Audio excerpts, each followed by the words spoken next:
first, a big round of applause to our amazing state senator,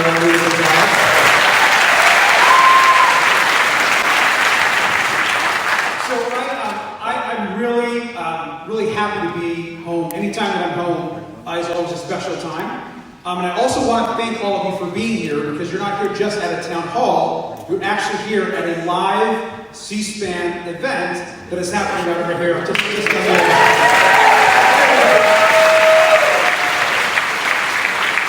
not only do I look forward to being able to answer all of your questions, I'm very grateful that C-SPAN has partnered with us to be able to show this town hall to living rooms across the country. Certainly many here in the city of Long Beach, but we'll be reaching a lot of folks. So I'm very grateful to C-SPAN. I want to thank them for kind of hosting this live town hall event, and most importantly, to all of you for being here. To Long Beach City College, Dr. Annette Morton, thank you so much for hosting us. Let's give them a round of applause.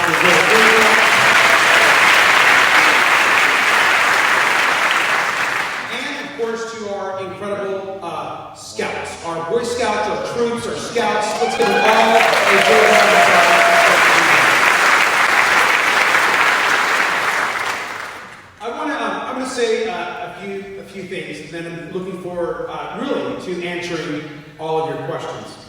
I think I know a lot of you folks that are here. Obviously, I'm Robert Garcia. I'm most proud, and will always be proud. I tell people the best job that I've ever had was being a teacher and a college educator, which I'll still be and will be the day after I leave Congress. And so being here with all of you in a space where I worked, where I've taught courses, where I served as an administrator, as well as at Social Security Long Beach, gives me a lot of pride. And so I'm very happy and excited to be here with all of you.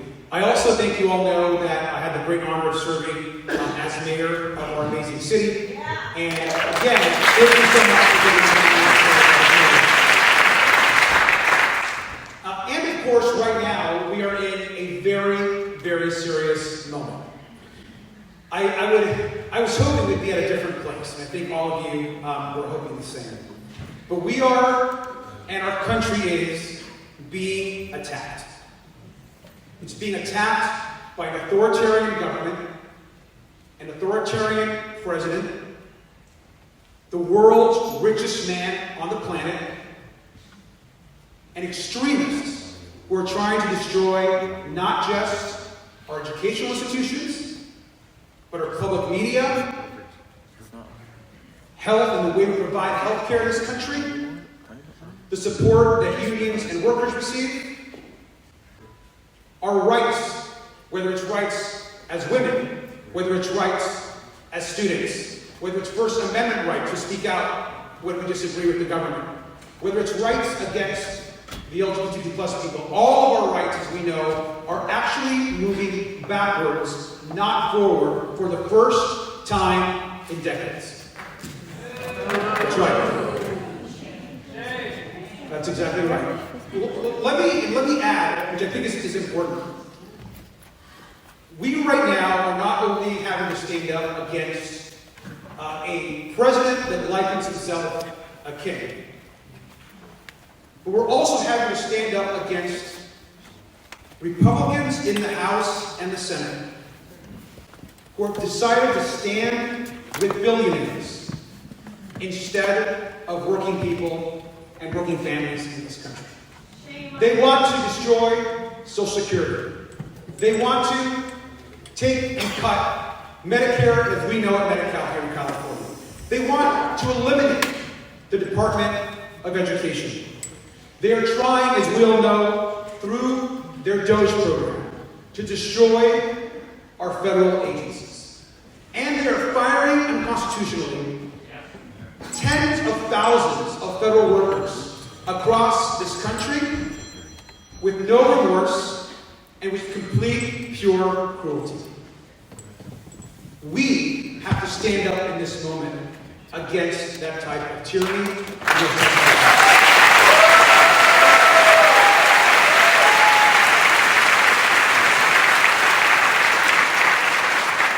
It's also important that we remember in this moment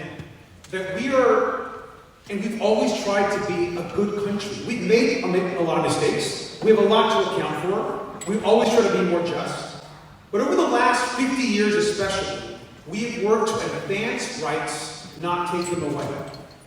So if you are an immigrant in this country, like I am, who fought for citizenship, if you are an LGBTQ plus family or person who has seen your children be attacked, if you are a worker who's seen your union rights being stripped away, if you collect Social Security and are hearing the Secretary of Commerce say that, oh, you know what? People can miss a Social Security check. That won't impact them at all. They do not understand that people are living paycheck to paycheck in this country. And so we have a lot to do in this country and to talk about. But before I start taking questions, I also want to say this. This moment, I believe, is incredibly serious and dangerous. And I oftentimes wake up in the morning and I see all the horrors that are happening with Elon Musk and with Donald Trump and all the things happening in the country. And at this moment, you realize that no one else is coming to save us. We have to save our country and ourselves. This is our job.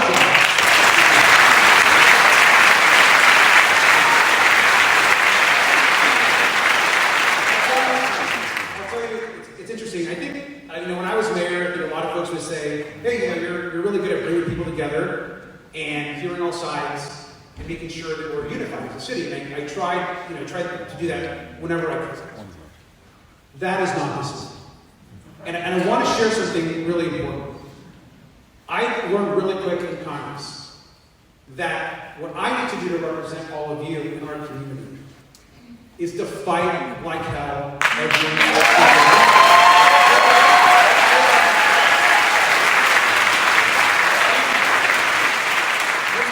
We're not going to sit around and kumbaya with extremists as they roll back our rights. And basically take all of our earned wealth and redistribute it to the richest people in this country, which is exactly what they're trying to do. Now, I know, and you probably all read that because I've been quite outspoken. And look, I love this country. I love our country deeply. And I'm not going to allow, and we should not allow, the richest man on the planet to try to destroy it for his own personal interests. For his own personal interest.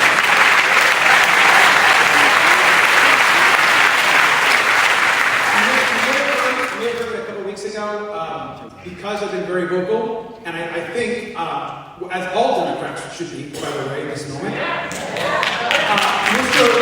President Trump had sent his Justice Department against me, and sent me essentially a very threatening letter that said they're now investigating me for speaking out against Elon Musk because I'm threatening Elon Musk.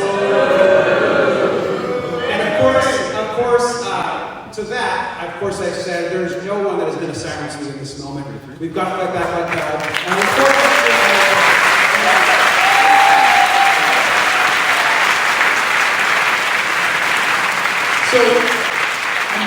I'm really grateful to be here with all of you. This is really about being able to answer your questions. We do have two mics that are going to walk down the two aisles, but I can start pointing folks out who have a question, and I will ask a question, answer a question on any topic. Any topic, I'm happy to answer that question on. And so just please know that. And if I don't call on you, Jack or Gus will find you, and they will call and make sure that you get your question answered. So just please know that. I also don't have my glasses, so I can't see. I'll start with these two questions over here. Gentlemen here in the building. Good evening, Congressman. Is it your belief in the time comes of the three of your Republican colleagues who will oppose cuts in Medicaid? So I think the question is, we only need 3 Republicans right now to join Democrats to actually oppose cuts to Medicaid or Medi-Cal as we know it. Here's the reality. The Republicans in Congress, including the so-called moderates, have absolutely zero courage. They're going to do whatever Donald Trump tells them to do. And I think what's interesting in this moment is you have both Donald Trump, who completely controls the party, like no one else has ever seen, and you then have Elon Musk, who has more money than we could ever imagine, more money than anyone else on this country, who's essentially threatening every Republican that doesn't vote the way the Speaker, Mike Johnson, and Donald Trump wants them to vote. And so I have zero faith in any of the Republicans in the majority that any of them will cross over with us. Now, if they do, we welcome them. I just do not see it at this moment, which is why we have to hold those Republicans accountable. Tomorrow, you may not know, tomorrow I'm going to actually be in Congresswoman Young Kim's district, which is not too far from here.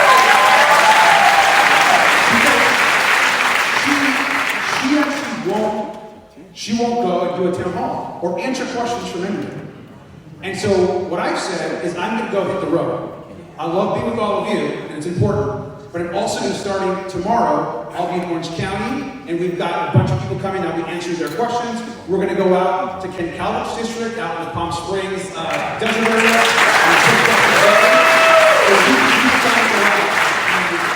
And take these Republicans that are just, they're essentially, I think, turning their backs on constituents, which is horrific. So thank you for the question. Next question. Jack, you help me pick first.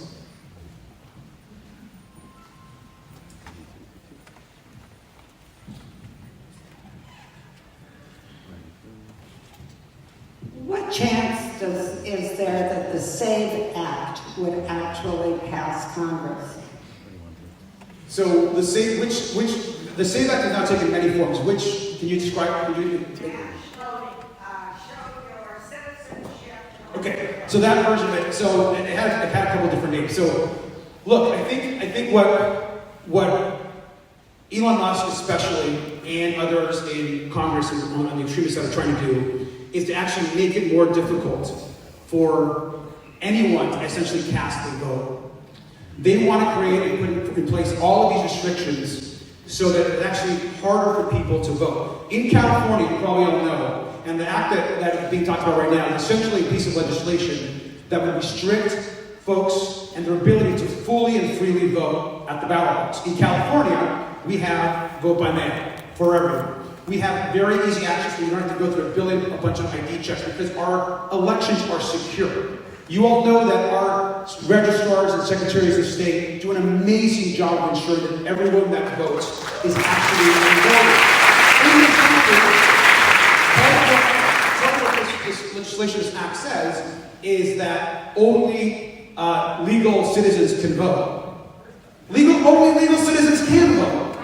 And so what they're trying to do is they're trying to stop the people that have the right to vote to actually vote. They want to intimidate. They want to limit vote by mail. They want to make sure that if you don't bring the ID necessary to the voting booth, that you're actually not allowed to vote. And who does that impact? That impacts particularly working class people that are rushing out of work to go try to vote. It impacts people, maybe younger people that are voting for the first time. And so we're very concerned we're going to oppose it vigorously, but I'm telling you right now, this is the plan right now of the majority and the president. Year one, this year, they're going to focus on, of course, this massive tax scheme, and they're going to focus on a border bill, the tax scheme, and the new restructuring of the government that they're trying to essentially destroy. Year two, because we've only been in this for a few months. Year two, they're going to try to dramatically change the way that we vote. They're going to make it harder for people to vote, and they're going to make lines longer, less places for people to vote, take away from the vote by mail provisions, make it harder and harder and harder for people across the country to actually cast their ballots, and intimidate people so that they actually don't go to the ballot. So we've got to be very, very thoughtful and careful about where that goes in the future. Other questions? Yes. Sir, I keep getting emails to donate money to the cause of unseating the 3 Republicans that they keep talking about. What is your perspective of that reality? So I think you're talking about we basically for Democrats and Richmond Ford to get the majority, we would actually need to win 3 seats. I think that's what you're discussing. We're about to have some special elections coming up in Florida. You're probably all aware of it, which we should have. One of those races is actually pretty close right now. In a district that Trump won by 30 points. So we need, whether it's through the election or whether it's through some type of courage, we need Republicans to actually join us in what we're trying to do and stop this horrific agenda. Why can't young Ken or Ken Calvin or David Valadao, who essentially have districts either won by Democrats in the presidential or where it's a 50-50 district, why can't these California Republicans actually stand up and do something for the people they're depending on? I want to give you one example which I think is really, for me, just horrific, and everyone in this room needs to understand and know. And I've talked to some of the Republicans about this. The elimination of the Department of Education is in my opinion, of all the horrific things that Donald Trump is attempting to do, this is the worst. You may or may not know that the Department of Education provides direct funding for school districts so that they can actually provide a quality education for students with disabilities. So I have talked to Dr. Baker, our superintendent, many times.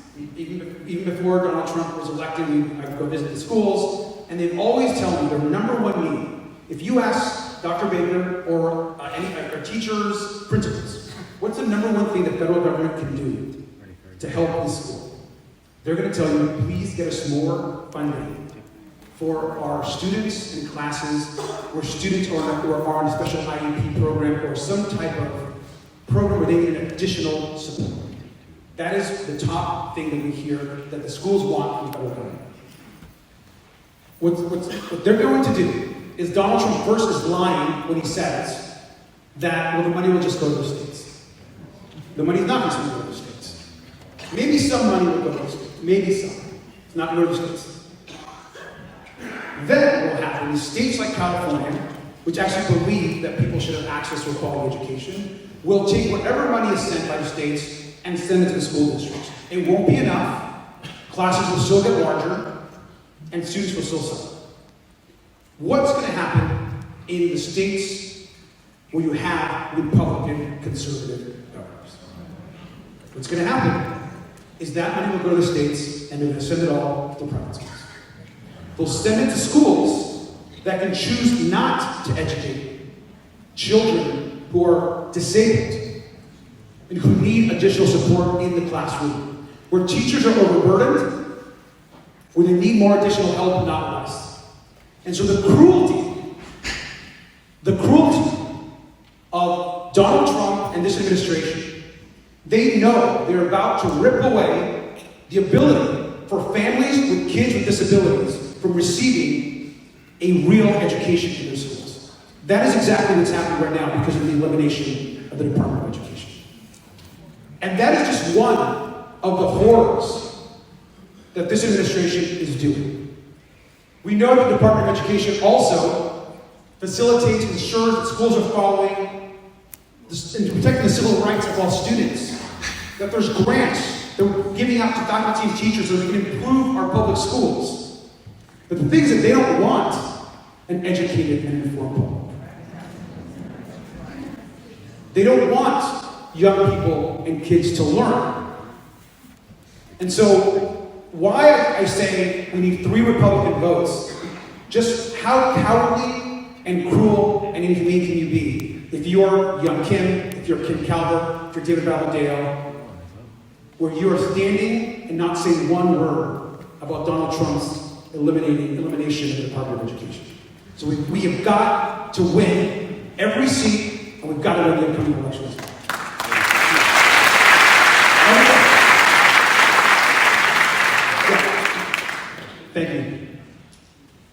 Congressman Armstrong, I will say once again before I ask my question, I am just one of 1,000 people in this, listening to this right now, that is incredibly proud to have you as our representative. I'm also incredibly thankful for your very vocal response into one of the most egregious violations of operational security. I'm a retired Army colonel, you know this, that I've ever seen in my lifetime. I use Signal on a daily basis for business communications. That's what it's for. It's for private communications and data encryption. The shocking revelation of the last week of not just the small people that are being paid attention to, but the breadth and depth of this Signal chat violations is extraordinary. So I'm wondering how you, as our representative in Congress, can leverage the power of the House of Representatives, leverage the Congress to hold these charlatans accountable, because this is an egregious violation of operational security that puts uniformed service people directly in harm's way. No, thank you for your service. This is truly like insane. This Signal thing that's going on right now is crazy.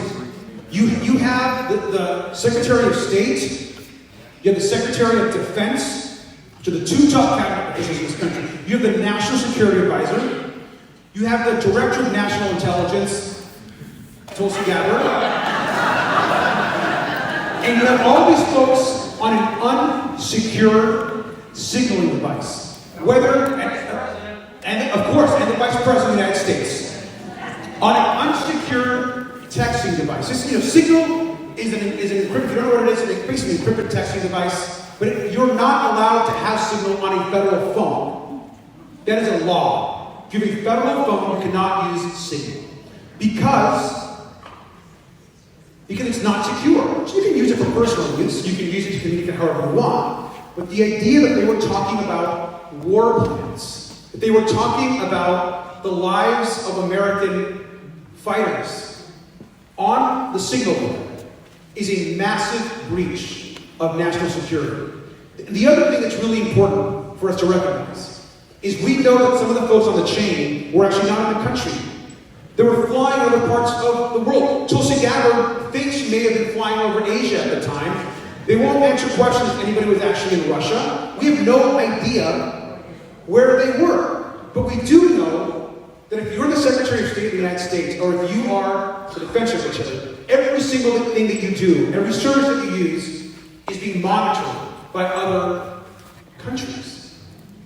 And so the question and the concern that I have, and by the way, the cavalierness and the way they're talking about war and the way that they're high-fiving each other with emojis when they're actually going in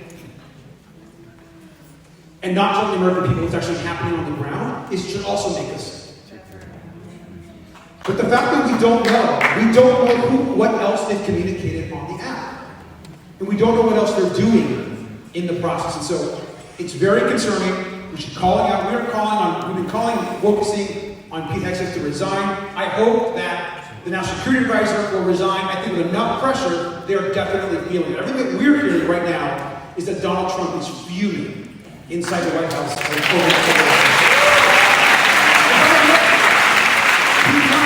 He's not fuming because he's upset, I'm sure, about national security.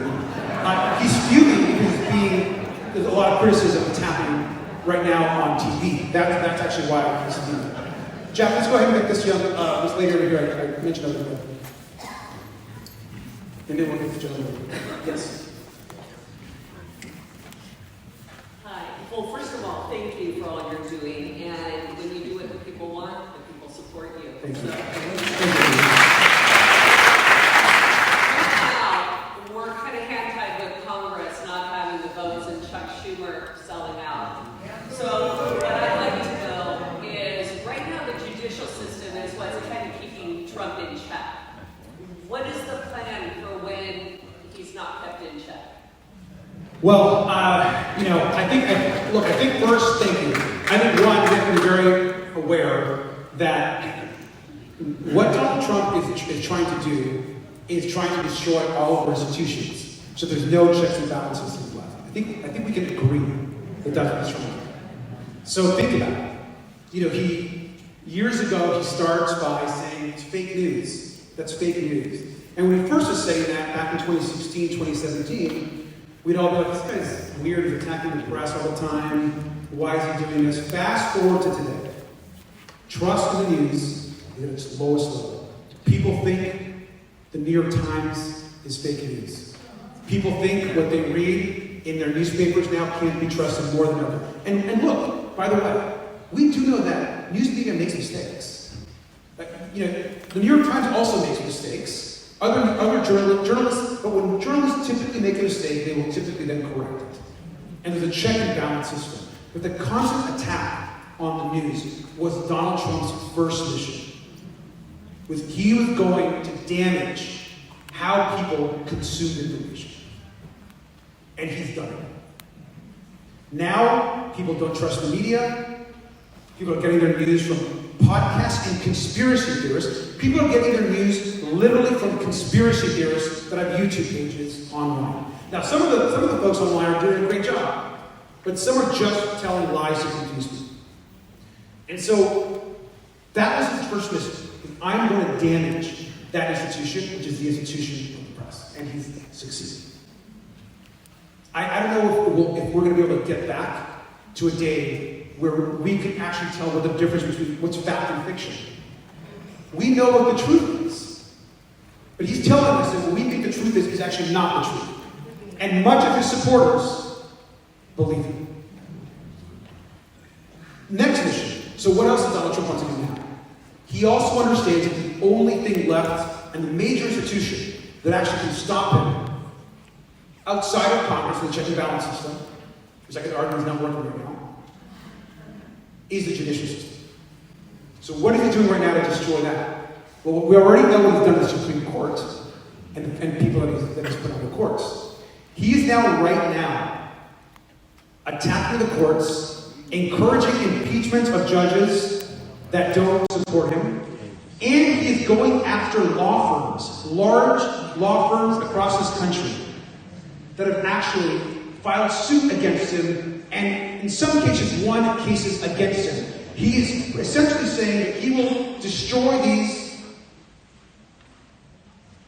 lawyers, judges, careers, firms, and essentially getting them to pledge that they're going to support legal services at the White House.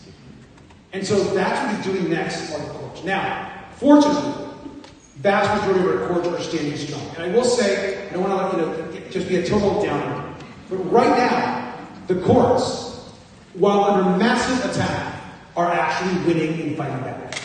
They're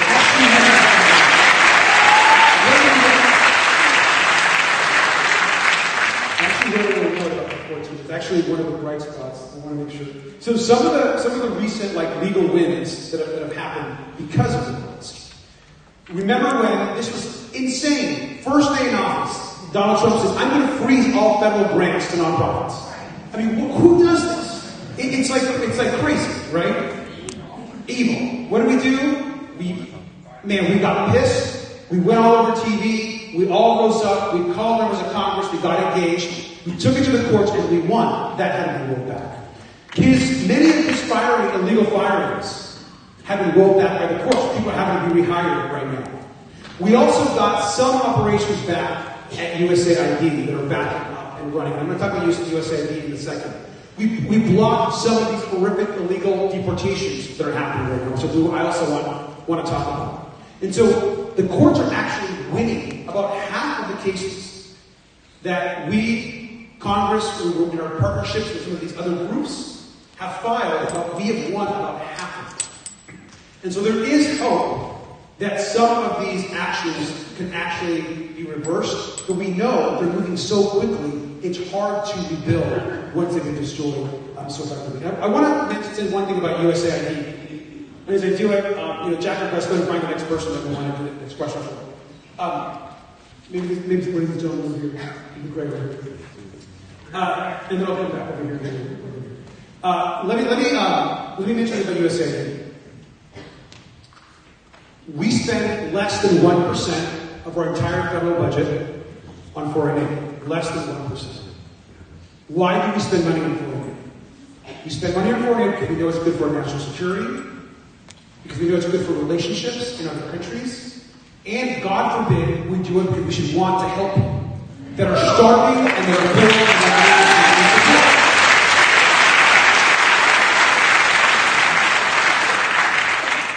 Elon Musk, because of course he doesn't have enough money, he needs to work for his big tax cuts. He decides his first target was going to be USAID through those.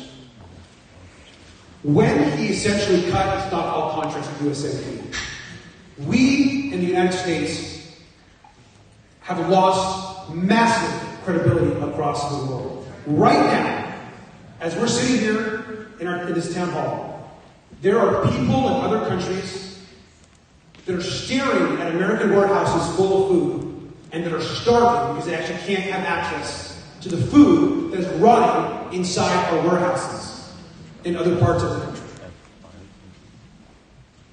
And so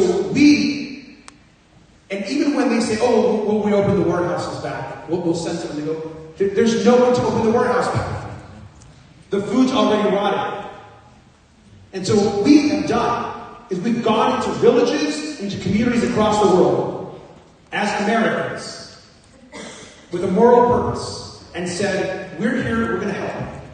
We're going to help. We're going to help you plant your own food. We're going to help you in your community. We're going to help you with your job training. And then overnight, we lock our doors, we send our workers away, and we tell them, go fend for yourself. Despicable. Disgusting and despicable. And unchristian. And absolutely right.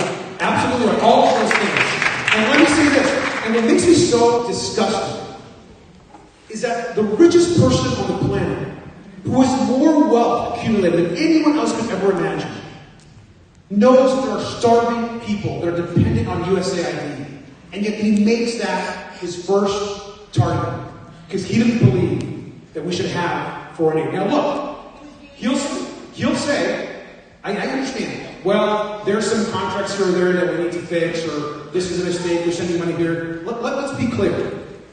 There is no agency, whether it's government, there's no business, whether you're a private business, there's no school if you're an educator, that sometimes doesn't make a mistake, or sometimes doesn't send one receipt to the right place. That is going to happen in every single institution on the planet. But to eliminate food to hungry people should discuss all of this. Should discuss all of this. Next question. Yeah, hi. We are here with Donald instead of President Harris today, a large part, I think, because of media. According to Media Matters, platforms such as YouTube, TikTok, Spotify, Facebook, and others are 82% right-leaning. Across all media, 72% is right-leaning. What can we do to reverse that and get it back to a normal baseline? Well, it's going to take a lot of work. So this right here is central to one of the issues we have right now. Vast majority of the information that is being consumed by people are coming from right-wing, and in some cases, extreme right-wing sources. YouTube is dominated by right-wing YouTubers. We know that podcasts and bloggers, the most popular podcasts in America, are right-wing. And so people are not consuming their information in places that we traditionally have not been in. And so while all of us have been getting our news from the nightly newscast, our daily newspaper, the places that we know we can trust, Donald Trump and his coalition of extremists have been building an ecosystem to spread misinformation and lies. So what's next? How do we fix that? Fortunately, there's a young, talented group of people that are sprouting up across this country that are building now these new YouTube sites. Some of you might know like Midas Touch, for example. Places like new spaces like Midas Touch, like other sites on YouTube, are actually growing really quickly. So there is hope there. Podcasts. We're now, for example, my team, they love now to put I go on these podcasts all the time now, and I'm just like, who am I talking to? But we have to do it. So I'm trying to be everywhere. I know some of you guys probably see me sometimes I go on CNN or MSNBC or local news, but I'm as often in these small podcasts, in these small YouTube pages and sites, because I know that's where so many people now are getting their information. And so we have to be in those spaces. And the other thing we have to do is we have to fight to ensure that we keep NPR, PBS,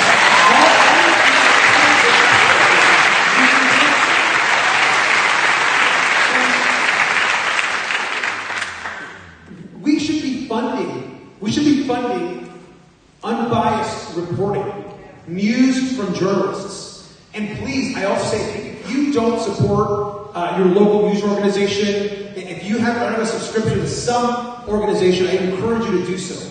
Local news needs our help. Your favorite newspapers, the things that we read, we have to support the free press. The free press is critical in stopping violence.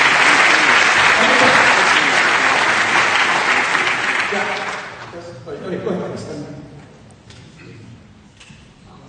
Yes, please. Okay, I am a proud immigrant to this country. I came from a country that at one time had an authoritarian government and the president declared martial law. Now, I totally fear that something like it may happen to us here in this country. It may be just maybe inherent about it, but what can be done for Trump not to make this authoritarian government truly happen? Thank you very much. Let me start by saying a few things. I'm an immigrant also, and there's a lot of immigrants following me that are here, that came to this country. Let me start by saying that I've said this before, I'm convinced that Donald Trump wants to stay in office. Like, I don't believe this whole, I'm just going to go move on. There's no question to me that Donald Trump wants to continue to be president even after his term is over. Whether or not he figures out a way to do it, or whether or not we're able to stop him, is a different question. But there's no doubt in my mind that he wants to stay in office. Right now, and it's important to understand this, immigrants are under attack in a way that immigrants have not been attacked this way in decades. As an immigrant, I'll tell you that folks come here, like my family, because Americans have built this idea of what this country can do. Most people that are fleeing to the United States are fleeing because their family is sick, they need work, they're hungry, and they want to build a better life for their family, just like everybody else here. That's why people come to this country.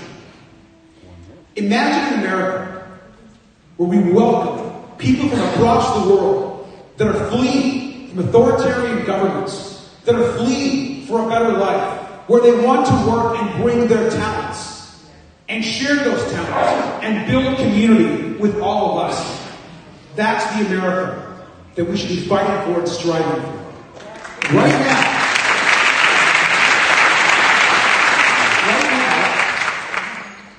Donald Trump is using immigrants as props. He is detaining people that are not documented with no criminal records, many who are actually have some type of legal status, and sending them to El Salvador. We have multiple reports of ICE arresting particularly young people, and their families can't find them until for weeks in some cases, to track them down and see what their facility they're in. And Donald Trump not only is attacking, of course, immigrants, he's especially doubling down on people that are immigrants and they're exercising their First Amendment rights to speak out on whatever topic it is. You've probably read about this young woman, this tough student. She was essentially arrested, taken in by ICE, because she has a different opinion of what maybe the president has as it relates to the conflict in the Middle East.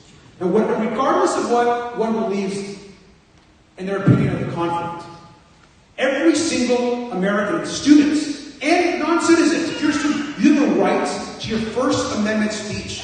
and to be able to protest instead of leaving.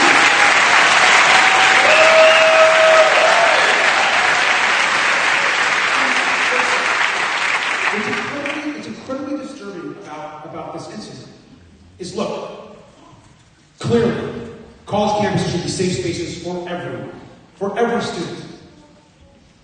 And yes, anti-Semitism is real on college campuses, and Islamophobia is real also on college campuses. We know this to be true.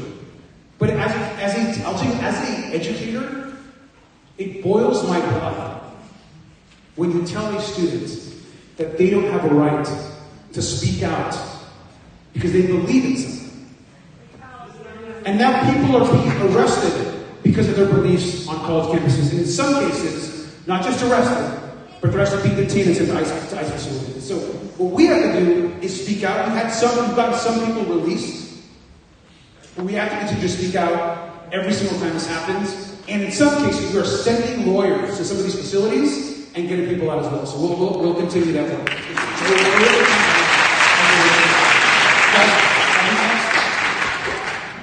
And also, we have someone over here too. If we can, thank you.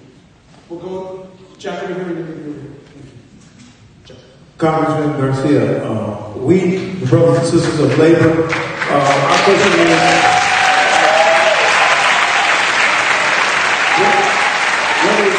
what is the Democratic Congress plan to protect the Davis-Bacon Act and also the infrastructure bill that works for the Port of LA, the Port of Long Beach, and all the billions of dollars that was funded with the last administration? What is the plan to ensure that these acts will be protected for the future? So thank you. Well, first of all, thank you all for your service, for your labor, for very much you do.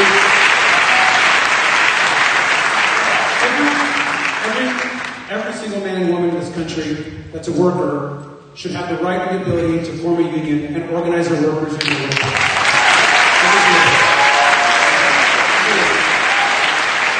We know that unions have actually made our country stronger. They've brought us protections that not only help and support people in unions, but non-union workers. And one thing that people don't realize is many of the protections that non-union workers have, if you're not in a union, many of those things that you enjoy as a non-union worker were actually bargained and fought for by union workers. And that's why we're actually enjoying.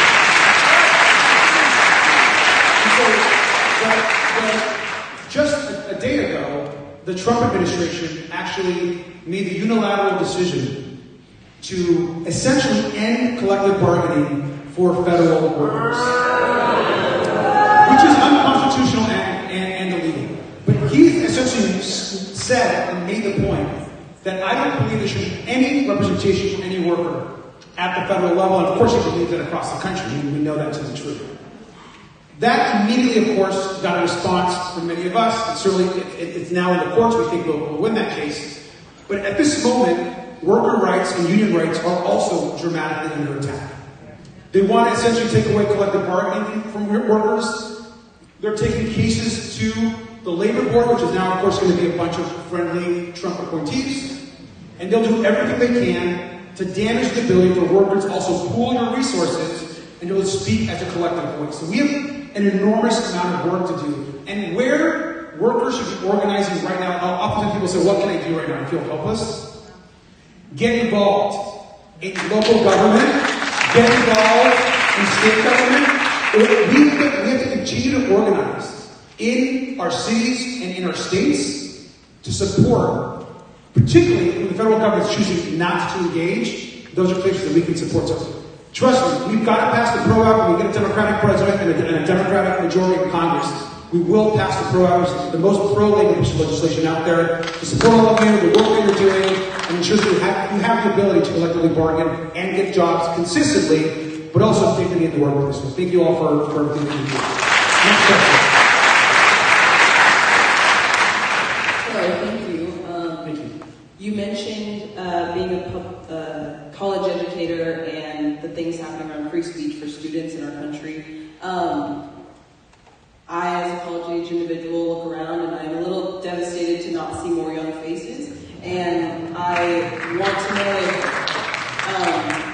how you invite college-age individuals to get involved in a particularly changed landscape of media and news and interaction? And what is at stake for this population? Well, thank you. I really appreciate that. Thank you for being here. I really appreciate that. I mean, you're absolutely right. So what's really interesting, and you may or may not know this, I was really disappointed, for example, in this last election, to see that young people are actually beginning to vote in a more conservative direction. And less young people feel connected to government, less young people want to be engaged. Young people are feeling more and more like they're never going to be able to afford to buy a home, to advance in the workplace. And so there is despair amongst young people in this country. A young person today does not believe they'll ever have the ability to buy their own home. The majority of young people believe this. Because it's true. Look at the costs and the way young people are being impacted in the workplace is why you are seeing also enormous apathy and a churn of how young people feel as it relates to politics and the future. We have to do a better job of bringing young people in early, going to spaces, going on college campuses. I try to go to college campuses. I try to go with young people wherever I can, whether they're at the Capitol, to get people engaged. But that's not going to be enough. What's going to change and get more people engaged and proud of our country is if we fight for the things that we believe in. We've got to do the things that young people are asking us to do. We've got to do the things young people are asking us to do. We have to bring costs down, especially in housing. To me, you say outside of everything that's going on that's terrible in government, our biggest challenge in this country, and the number one thing that young people care about, is the cost of housing. The cost of housing, not just even for buying a house, but even for the cost of rent. And if we don't actually start delivering and showing young people that we actually care about their future and how they're going to live in their job, we're never going to get support. And sure, we shouldn't expect young people to get engaged when they feel disconnected from their government. We are right now working really hard, a group of us. So you probably know some of these names: Jasmine Crockett,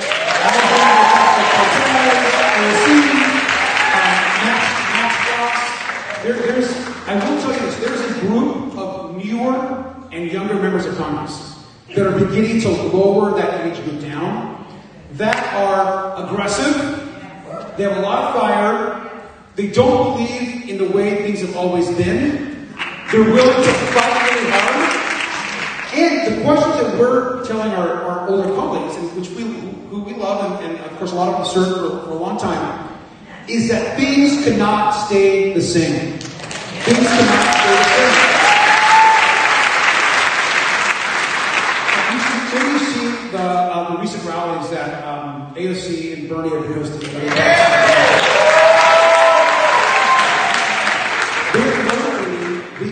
they are motivating young people.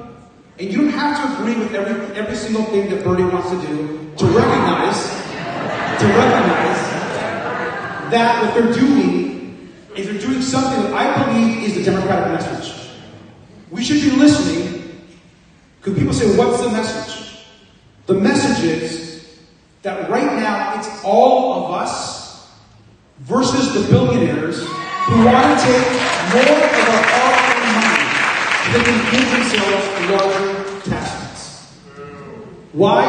People say, and I hear this from young people all the time, why is Elon Musk doing this to the government? Why are they trying to harm our public agencies? So why is it that they are going after Medicare? Why is it that they're shutting down USAID? Why do they keep going and trying to actually shut down programs? The answer is simple. It's because they're shutting down these programs because they want to save resources, save money, and take all of that money and resource and redistribute that so they can then give themselves, all their billionaire friends, and the largest corporations in this country with massive tax cuts. They know, and they said, that in order to pass their massive tax plan, they need to save $3 to $4 trillion. They need to save $3 to $4 trillion. Where are they going to get that $3 to $4 trillion? All of us. They're trying to rob all of us and working people in this country so that then they can then take those resources and give themselves more and more and more. That's the fight right now that we are in this country. Next question.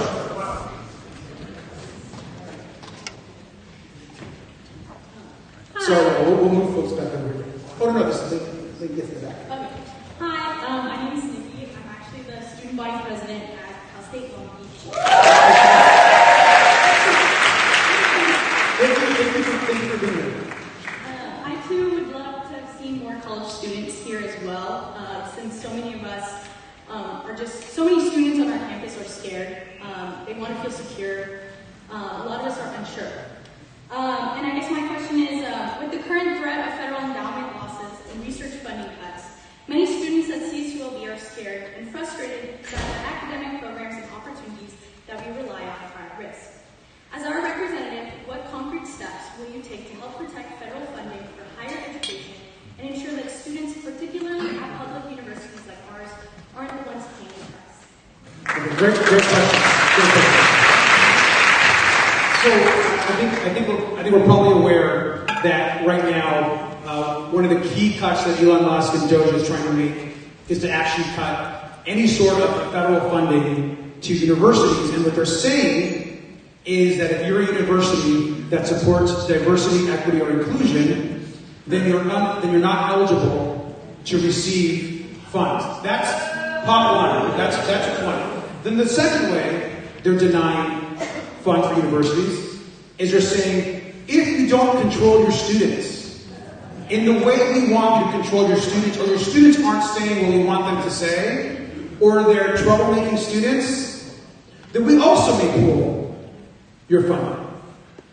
And so these are incredibly dangerous attacks on how universities and colleges work. These are places where young people should be able to express themselves and be able to be a part of programs and grants and funding.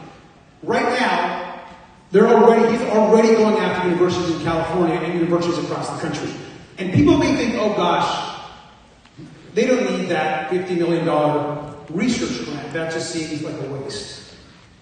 I don't think people understand that the reason in this country, the reason that we have some of the best medicine and technological advances and advances in the social sciences is because professors, graduate students, the best research in this country live in the United States.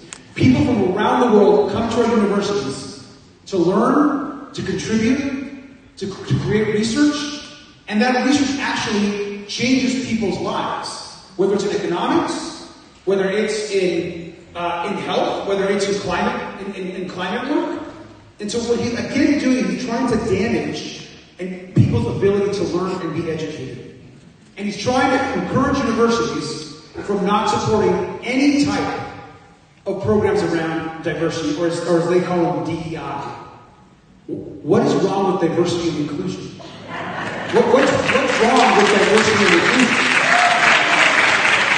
There's nothing, guys, there's nothing wrong with recognizing that a group that has been traditionally marginalized or was discriminated against or wasn't given the right to vote till not that long ago, that group is going to sometimes have a more difficult time. Not because they work less hard or because they're not as motivated, because we have put instructional barriers to allow groups to achieve. And so all diversity, equity, and inclusion is providing additional support or breaking down some of those barriers that have traditionally held back groups that we have marginalized in this country. And so that's what's very dangerous, and we're fighting incredibly hard, particularly in the courts, on every single issue as it relates to the universities. We're doing so. I met last week, I've been talking, of course, to Dr. Connolly. We met last week with the head of the UC system in my office. A lot of work is happening there as well. So thank you. Thanks for being here, Nikki, and thanks for your question. I'm going to let them pick. We'll get somebody over here too. Congressman, welcome home. Oh, thanks. I can't speak for all, but I'll speak for most. You're the spine of the opposition in Congress and the spine of the Democratic Party. And I want to focus on the long game here, because Republicans have been focused on the long game since before Ronald Reagan. We all know the intent, I hope we all know what the intent is of dismantling all the departments in the administration. And it's to have them fail so that we do not have faith in the federal government. And then all Donald Trump and Elon Musk's buddies then privatize education, prisons, energy department.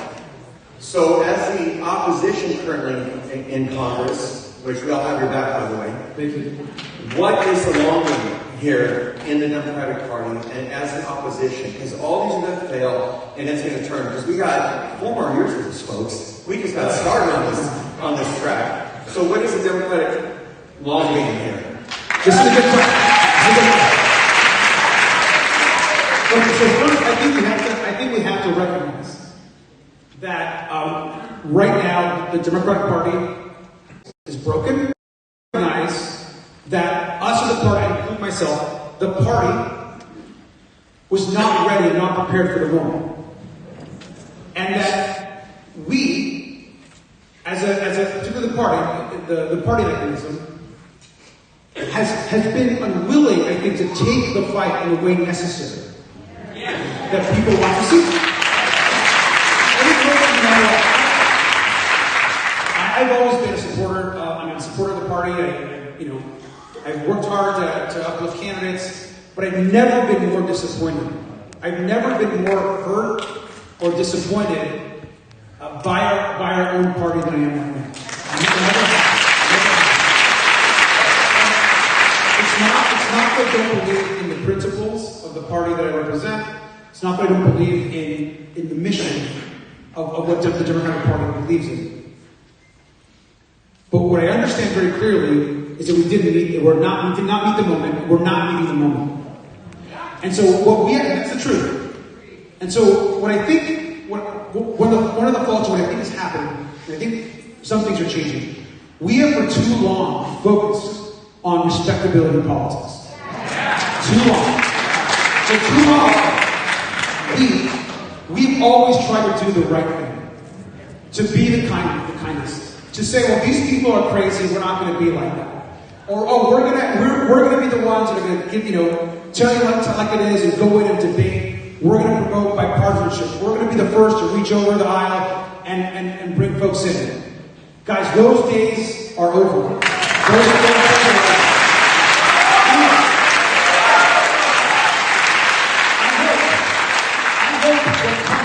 What comes after this moment, that we can get to a place where that can happen.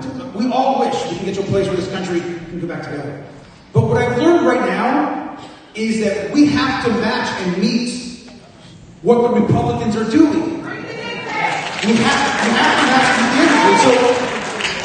So what I hope you're seeing from me and others is that we're not choosing to play politics the way they're playing politics.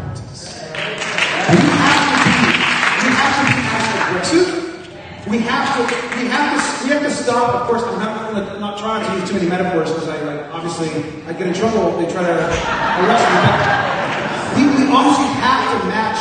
We've been bringing, as we all know, they've been bringing guns to the bar fight, and we've been walking with spoons. And so we have to do a better job as a party to do that. And we have to look, in my opinion, to the younger generation of Democrats that are coming in. Lead us that way. So I'm telling you right now, the next generation group of Democrats that are coming up in Congress are fighters. They're fighters. And that's who should, in my opinion, in the future should be leading our party and providing the government.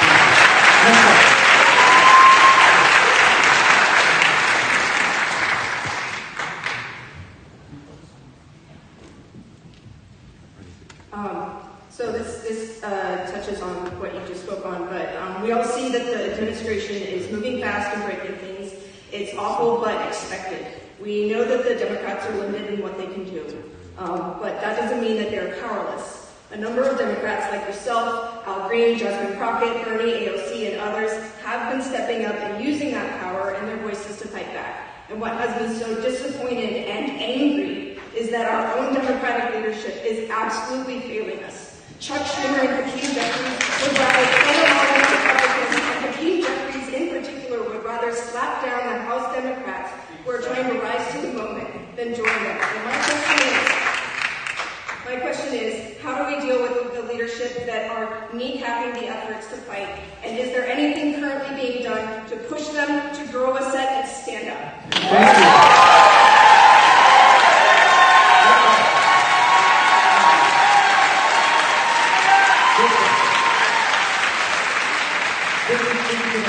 So let me say this. First of all, I agree, and I have felt the same level of anger. I don't know if I've ever been an angrier person than I am right now at the way that we have been trying to fight back. And I got to Congress. I've only been in Congress for 2 years, guys, and I got to Congress, and immediately, you're told, well, wait your turn, and seniority this, and honor this. And the moment right now, none of that matters. None of that matters. And I am encouraged by particularly younger and louder and more aggressive voices that are out there fighting and that are pushing back and saying, I don't care what you, and I'll tell you this, I swear on my mother and my family on this one thing, that I don't care, you can arrest me, but I will never stop pushing back and fighting Elon Musk and Donald Trump until you throw me one time.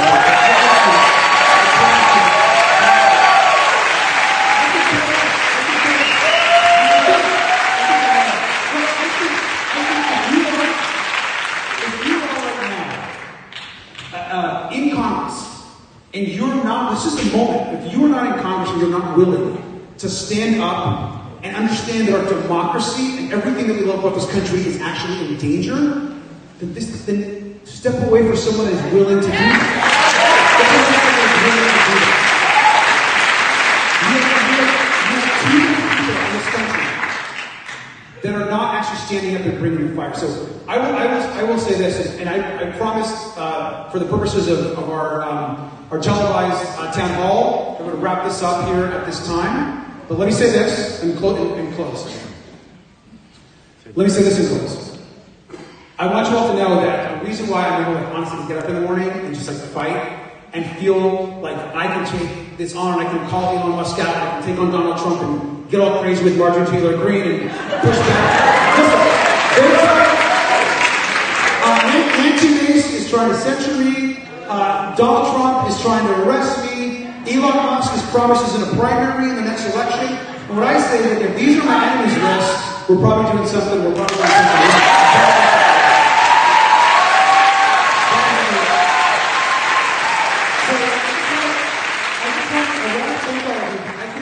I could not honestly get up and do this work. I feel so supported. I swear to you, I feel so supported. And whenever I go to the store or I'm at the supermarket or I see someone from the city or and whenever I get back to the community, everyone stops me and they're like, thank you so much. Or they're like, hey, keep fighting. Or hey, I just saw you on TV to do this. Keep them held, fight back, keep fighting. Everyone keeps being so supportive. And so I just tell you, I'm just so grateful for your support, your love. I could not do this without you. I also want to thank, again, to everyone that's watching, which I know has been great. Really appreciate all you guys. Thank you so much. And we'll be doing a lot more time also. Keep that.